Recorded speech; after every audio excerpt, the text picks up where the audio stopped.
Police அதிகாரியிடம் ரூபாய் 1 கோடி கேட்டு மிரட்டிய தவாக பிரமுகர் கைது.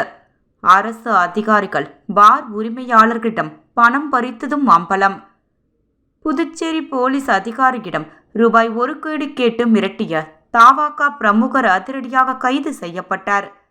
புதுச்சேரி மாநில தமிழக வாழ்வுரிமை கட்சியின் தகவல் தொழில்நுட்ப பிரிவு பிரமுகர் பாபு. இவர் ஒதியஞ்சாலை போலீஸ் நிலையத்திற்கு நேற்று பகல் 11:45 மணிக்கு சென்றார்.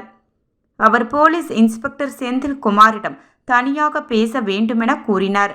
அதன்பின் செந்தில்குமார் தனது அறைக்கு பாபுவை அழைத்து பேசினார். அப்போது தன்னை தமிழக வாழ்வுரிமை கட்சியின் பொறுப்பாளர் ஸ்ரீதர் அனுப்பி வைத்துள்ளதாக பாபு அறிமுகம் செய்து கொண்டார்.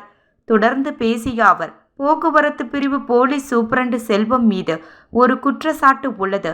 அதை மறைக்க அவரிடம் ரூபாய் 1 கோடி கேட்டேன். அவரும் ரூபாய் 60 லட்சம் தருவதாக கூறினார்.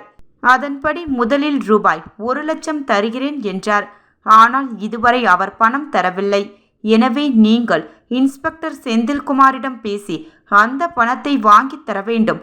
உங்களுக்கு எந்த பிரச்சனையும் வராமல் பார்த்து கொள்கின்றேன் என்றார். இந்த உரையாடலை பாபுவிற்கு தெரியாமல் இன்ஸ்பெக்டர் செந்தில்குமார் தனது செல்போனில் பதிவு செய்து கொண்டார். போலீஸ் அதிகாரியிடமே பணம் கேட்டு மிரட்டியது இன்ஸ்பெக்டருக்கு அதிர்ச்சியை ஏற்படுத்தியது.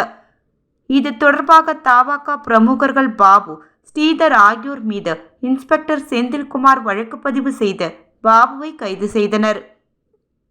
இது பற்றி அறிந்த senior police superintendent Nithya Radhakrishnan நேரில் வந்து விசாரணை நடத்தினார். அப்போது புதுவை கலால்துறை அதிகாரி, பாகூர் கொம்யூன் பஞ்சாயத்து அதிகாரி, ரெஸ்டோபார் உரிமையாளர், தனியார் ஆஸ்பத்திரி நிர்வாகி உட்பட பெரும் புள்ளிகளை மிரட்டி 2 பேரும் பல லட்சம் ரூபாயை சுருட்டியது தெரியவந்தது. இந்த வழக்கில் தலைமறைவாக உள்ள ஸ்ரீதரை போலீசார் தேடி வருகின்றனர்.